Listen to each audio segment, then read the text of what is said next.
Section 1. Listening Comprehension. In this section of the test, you will have an opportunity to demonstrate your ability to understand conversations and talks in English. There are 3 parts to this section, with special directions for each part. Answer all the questions on the basis of what is stated or implied by the speakers in this test. Do not take notes or write in your test book at any time. Do not turn the pages until you are told to do so. Part A.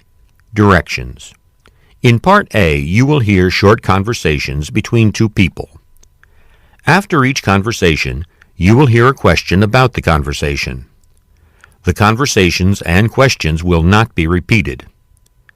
After you hear a question, read the 4 possible answers in your test book and choose the best answer. Then, on your answer sheet, find the number of the question and fill in the space that corresponds to the letter of the answer you have chosen. Here's an example. On the recording you hear, "I don't like this painting very much." Neither do I. What does the man mean?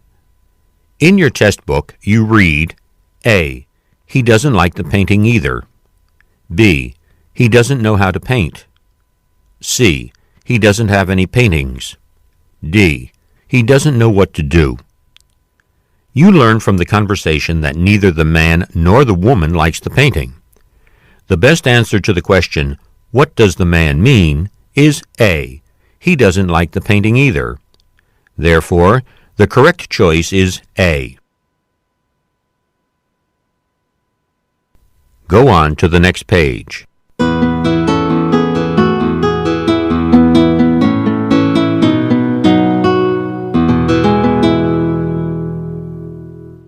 Now we will begin Part A with the first conversation.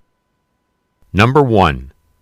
Did you buy your ticket from a travel agent or from the airline? Does it matter? They're all the same price. What does the woman mean?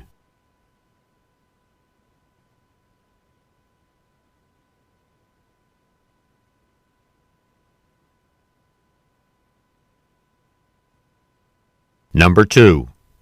When do you think your apples will be ready to pick? You can always tell whether an apple's ripe by its color. What does the woman imply about the apples?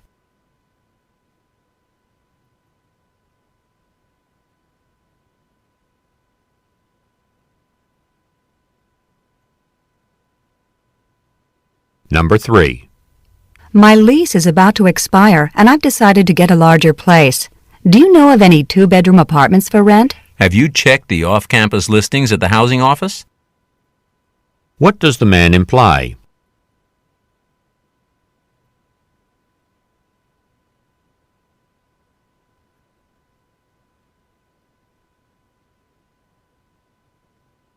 Number 4.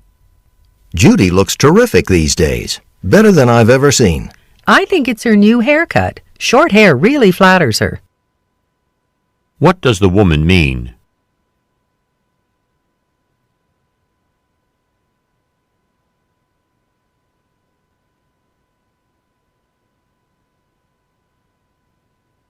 Number 5. How about if I come over to pick you up at 6:45 for the movie? Make it 7. I won't have finished with dinner until then. What will the woman probably be doing at 6:45?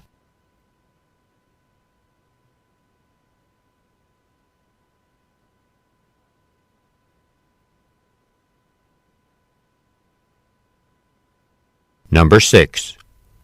I'm moving next week and I have so much to do. I'll never get it all done. Don't forget to tell the post office to forward your mail. You don't want to miss any important letters. What does the woman suggest the man do?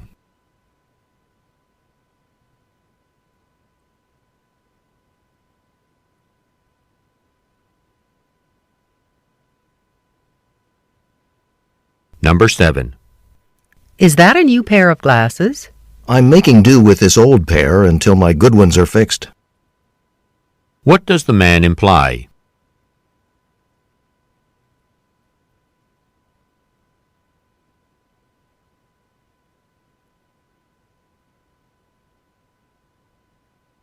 Number 8. I've spent the whole morning at the library looking for the information we need, for the assignment that's due Friday. I'm stuck too.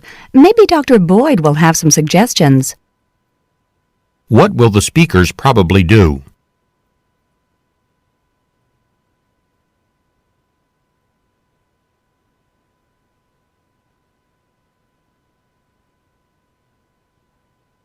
Number 9.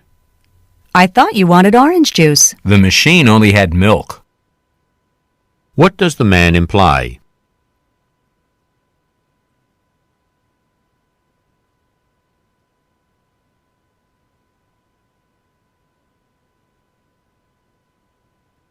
Number 10. Not many people know that I'm going to get this promotion. Your secret is safe with me. What does the woman mean?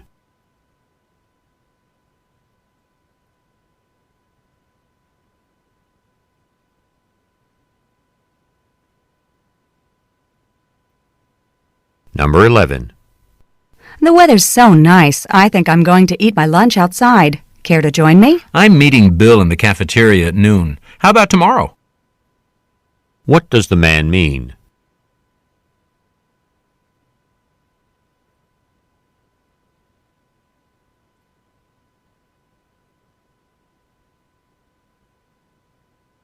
Number 12. Listen, Eleanor, I shouldn't have said what I said yesterday. It just didn't come out right. Well, I shouldn't have let it get to me. What is the woman doing?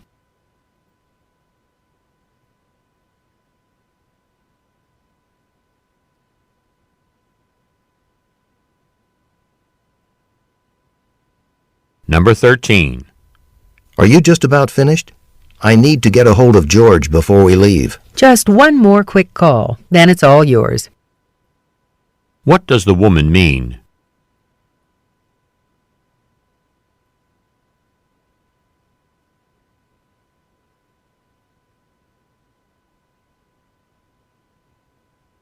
Number 14. I can't decide whether to take Professor Brown's class or Professor Thompson's. I can tell you this about Thompson. She knows how to get your attention and hold it. What does the man imply about Professor Thompson?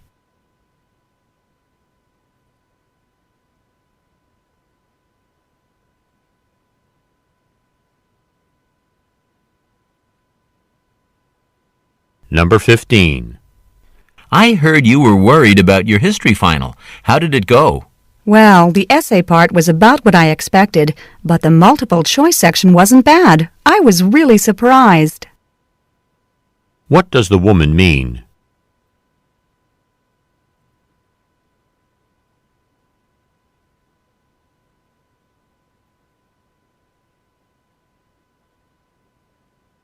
Number 16. You've been sitting at that desk for 3 hours. In half an hour, I'm going to take a break for lunch. What does the man mean?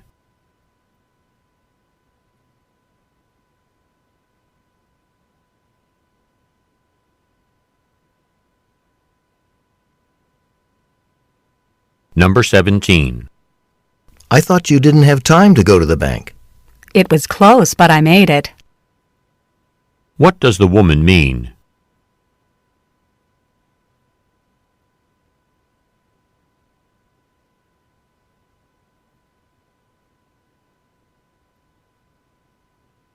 Number 18.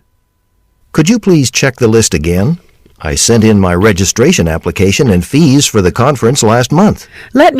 Oh, you did. Yes, here's your name. Okay, you can go ahead to the next table for your information kit. What can be inferred from the conversation?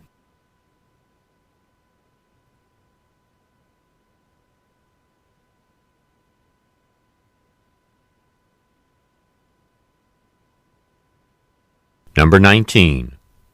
How do I get to the museum cafe? I left my map at the information desk.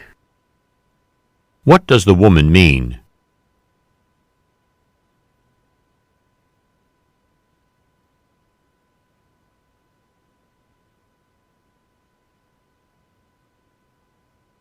Number 20. I'd be glad to drop you off downtown on my way home. Well, if you're sure it's not out of your way. What does the man mean?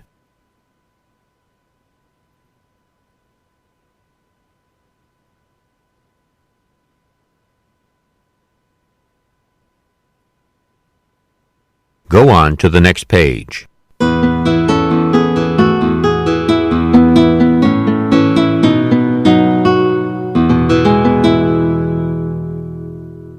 Number 21.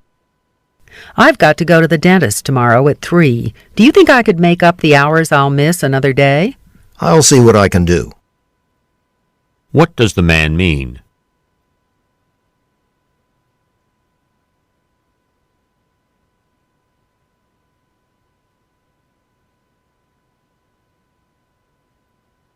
Number 22. I can't seem to shake this cold. Sometimes the only thing that helps is taking it easy. What does the man mean?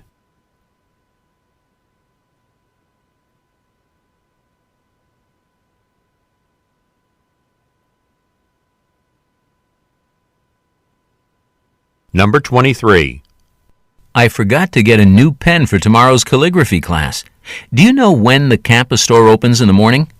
I'd try the mall tonight. Your class starts early. What does the woman imply?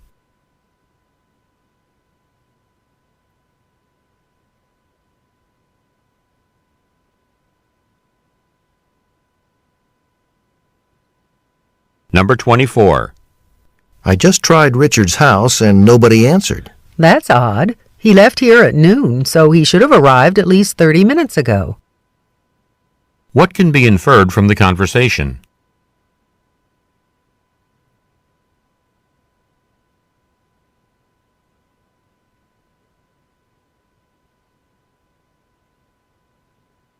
Number 25. That little grocery store on the corner looks as though it's seen better days. I'm afraid it's only a matter of time before it closes down. What does the woman mean?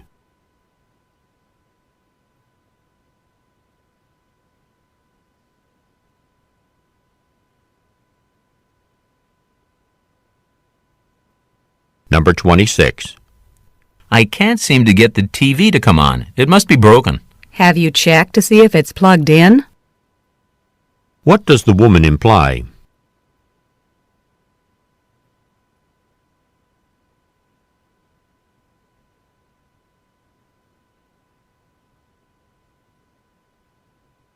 Number 27. I'd like to get a chair with wheels because I need to be able to get from the computer to the phone more easily. I'll take it up with Gary in office furnishings, but I can't make any promises. What will the man do?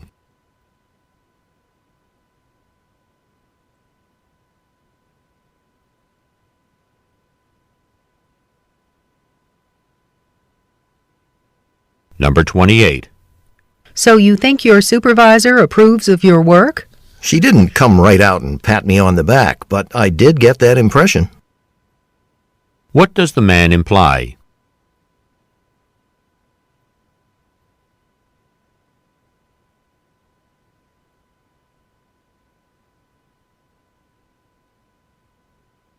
Number 29. Are we all set for the meeting downstairs? I told them we need a slide projector. I took care of it on my way back from lunch. What does the man imply?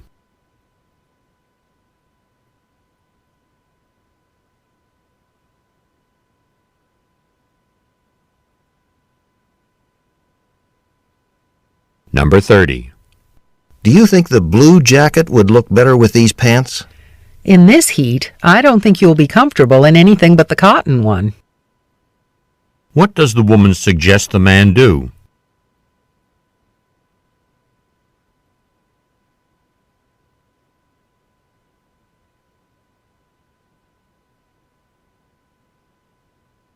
This is the end of Part A.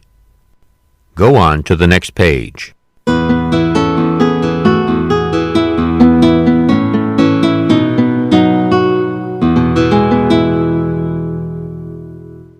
Now read along as the directions for Part B are being read. Part B, Directions. In this part of the test, you will hear longer conversations. After each conversation, you will hear several questions. The conversations and questions will not be repeated. After you hear a question, read the 4 possible answers in your test book and choose the best answer. Then, on your answer sheet, find the number of the question and fill in the space that corresponds to the letter of the answer you have chosen. Remember, you are not allowed to take notes or write in your test book. Go on to the next page.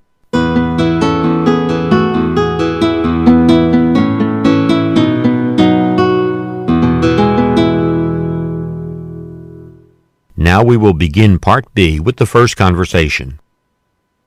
Questions 31 through 34. Listen to a conversation between a college student and his counselor. Good morning, Steve. What can I do for you? Well, I've decided I want to transfer to a smaller college. I know you've had a rough time adjusting, Steve, but I'm sorry to hear you want to leave. What I need to do now is find a new college, and I was hoping you might have some ideas. I might, but first I think I ought to warn you about some of the potential problems with transferring. The main one is how many of your credits will be accepted by your new college. You mean they won't all be transferable? Not necessarily. It'll depend on what courses you've taken here and how they fit in with the requirements at the other school. So whatever college you choose, be sure to find out about transferring your credits. Who would I talk to about something like that? First check with the admissions officer, then follow up with the registrar's office. Now, the other thing I wanted to caution you about is thinking that a transfer will solve all your problems. I'm not sure I understand what you mean. Well, I know you haven't been happy this semester, but are you sure changing colleges is going to be the answer? I like my classes, except for composition. The math department is everything I expected it to be, but maybe if my roommate and I had hit it off better. That's really bothering me more than anything else. Really? Did you talk to someone at the residence office? It might be that changing roommates would make all the difference. I might just do that. Number 31. Why does Steve visit the counselor?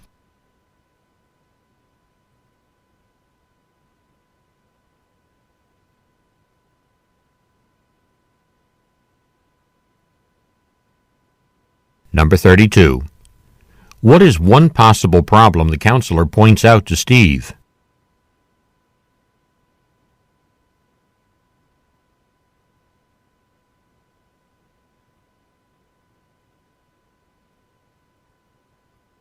Number 33. What is Steve's main problem in adjusting to his college?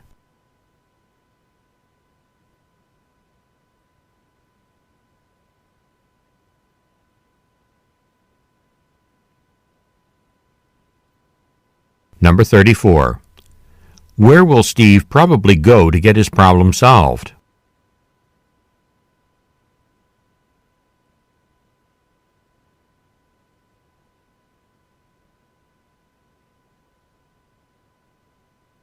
Questions 35 through 38. Listen to a radio interview with an author. Diane, first let me congratulate you on your latest thriller's success. Tales of Deception has topped the bestseller list for the past 27 weeks straight. How do you do it? In my novels, plot is everything. I'm fascinated by suspense, and I try to weave as chilling a tale as possible. I seek to give my readers an extremely intricate mystery that keeps them guessing until the last minute. For your latest novel, I understand you worked undercover with the Los Angeles police for several months. What did you get out of that? Well, since my main character is a police detective, I needed to immerse myself in that role, to find out how an officer thinks and how a crime is investigated. In addition to telling a powerful story, you are quite deft with the language. You seem to place quite an emphasis on precise descriptions, and of course you really know how to set the scene. Thank you.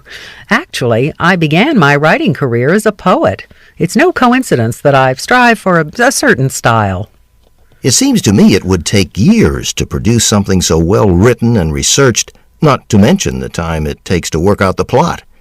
And yet, you write so fast that sometimes you've got 2 new books out at the same time. Tell me about your work habits. I keep at it all the time. I get up at 6 every morning, review the outline for the chapter I'll write that day, and don't stop till I'm finished, sometimes 4 or 5 in the afternoon. Even when I'm not at my desk, I'm working. Ideas flash through my mind all day long. That's why I carry a little notebook around with me. I guess that's about all the time we have today. Thanks very much for being with us. You're quite welcome. Number 35. Why does the man congratulate the woman?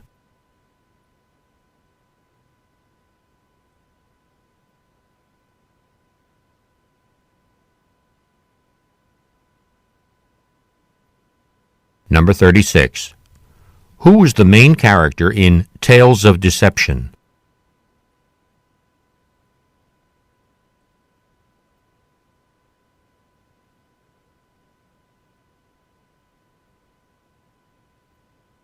Number 37. Why does the man ask the woman about her work habits?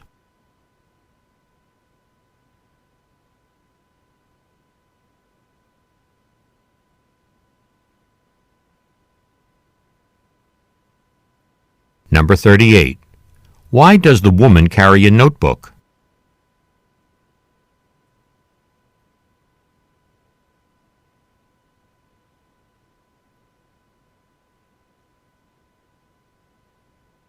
This is the end of Part B. Go on to the next page.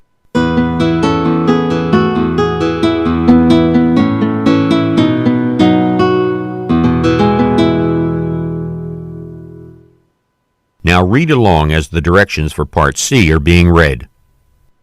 Part C, Directions. In this part of the test, you will hear several short talks. After each talk, you will hear some questions. The talks and the questions will not be repeated. After you hear a question, read the 4 possible answers in your test book and choose the best answer. Then, on your answer sheet, find the number of the question and fill in the space that corresponds to the letter of the answer you have chosen. Here is an example. On the recording, you hear, listen to an instructor talk to his class about a television program. I'd like to tell you about an interesting TV program that'll be shown this coming Thursday. It'll be on from 9 to 10 p.m. on Channel 4. It's part of a series called Mysteries of Human Biology. The subject of the program is the human brain, how it functions, and how it can malfunction. Topics that will be covered are dreams, memory, and depression. These topics are illustrated with outstanding computer animation that makes the explanations easy to follow. Make an effort to see this show. Since we've been studying the nervous system in class, I know you'll find it very helpful. Now listen to a sample question. What is the main purpose of the program? In your test book, you read, A, to demonstrate the latest use of computer graphics. B, to discuss the possibility of an economic depression. C, to explain the workings of the brain. D, to dramatize a famous mystery story. The best answer to the question, what is the main purpose of the program, is C, to explain the workings of the brain. Therefore, the correct choice is C. Now listen to another sample question. Why does the speaker recommend watching the program? In your test book, you read, A, it is required of all science majors. B, it will never be shown again. C, it can help viewers improve their memory skills. D, it will help with coursework. The best answer to the question, why does the speaker recommend watching the program, is D, it will help with coursework. Therefore, the correct choice is D. Remember, you are not allowed to take notes or write in your test book. Go on to the next page.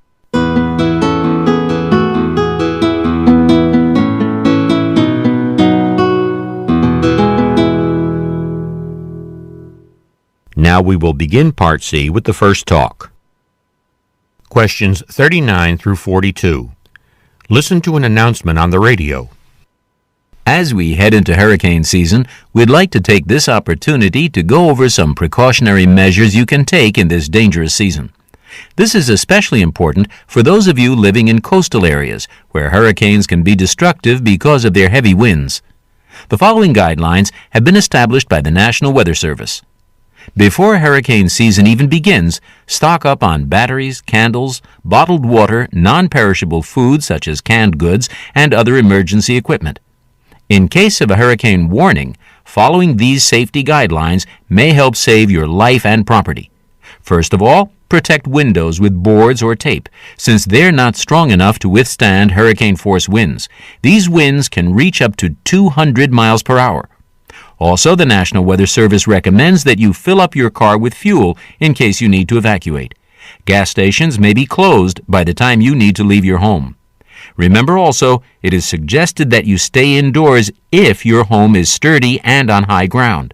However, homes in low-lying areas will likely be evacuated since flooding is a possibility. Listen to the radio for emergency weather reports and evacuation information.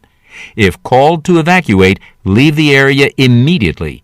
You will be advised of the locations of local shelters. Number 39. What is the talk mainly about?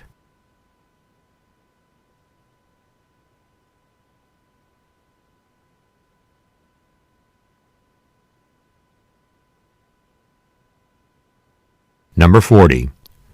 What organization provided the information for the announcement?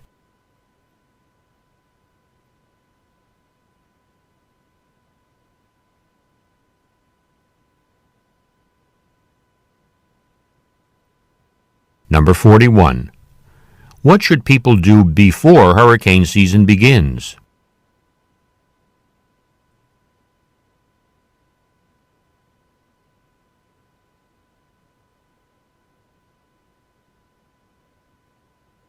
Number 42.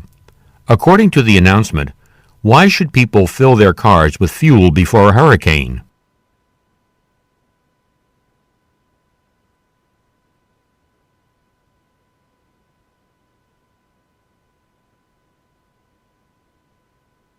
Questions 43 through 46.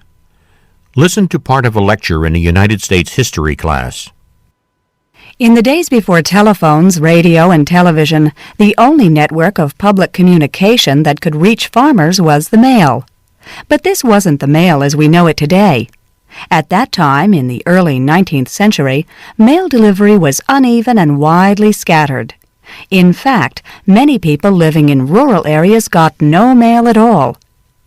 In the early decades of the century, mail carriers were privately employed. They did not work for the government. Many years later, when the government finally took charge of delivering mail, it was mostly in cities that mail got delivered to people's homes. So farmers still had a problem. They had to go to a post office to collect their mail, which, by the way, wasn't always nearby. Farmers' requests to have mail brought to their homes were at first met with outrage.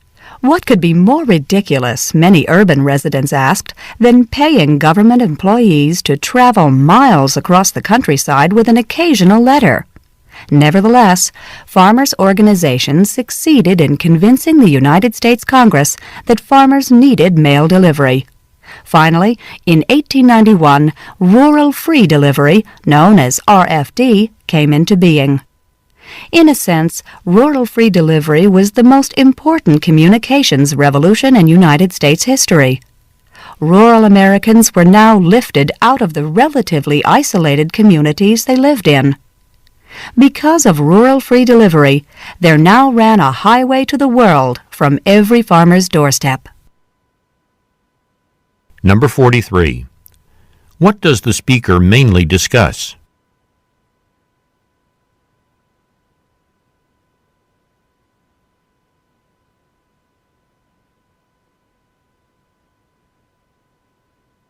Number 44. What is true of mail delivery in the early 19th century?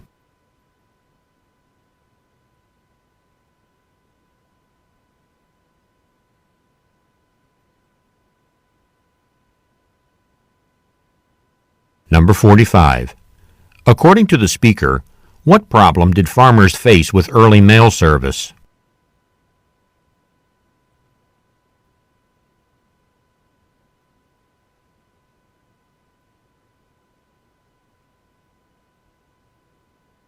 Number 46. How did many city residents react when farmers first requested mail delivery?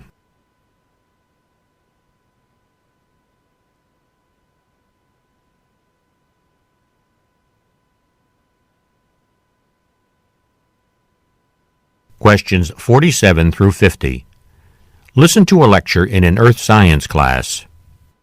Today I'd like to explain the Mohs scale, used in what is called the scratch test. This scale is based on the simple fact that harder minerals scratch softer ones. For example, a diamond scratches glass, but glass doesn't scratch a diamond. A quartz crystal can scratch a feldspar crystal, but not the other way around. The scale is named for Friedrich Mohs, the mineralogist who devised it in 1812. His scale spans the range of minerals known at that time, from the softest to the hardest. By performing a scratch test using known minerals and a few common tools, an unidentified mineral sample can be placed between 2 points on the scale. By referring to the scale, the mineral can then be identified. I have here a collection of the minerals included on the Mohs scale, as well as the tools necessary to complete this exercise. I'd like you each to take a mineral sample from the basket at the front of the room and classify it according to its place on the Mohs scale. First, however, I should give you a little warning. The hardness of any mineral depends on the strength of the bonds between ions or between atoms. The stronger the bond, the harder the mineral. Because bond strength may differ in various angles of a crystal, the hardness may vary slightly depending on the direction in which the mineral sample is scratched. So be sure to scratch each sample in several different directions. Number 47. What is the lecture mainly about?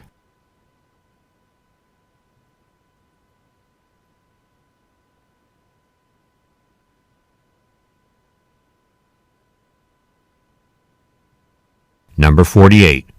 What aspect of a mineral is the Mohs scale used to identify?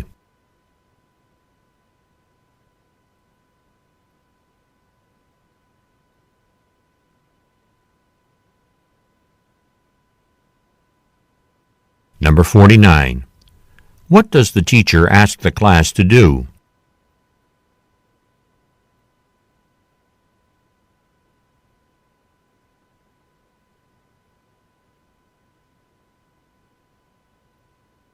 Number 50. According to the teacher, when might the hardness of the same mineral seem to vary?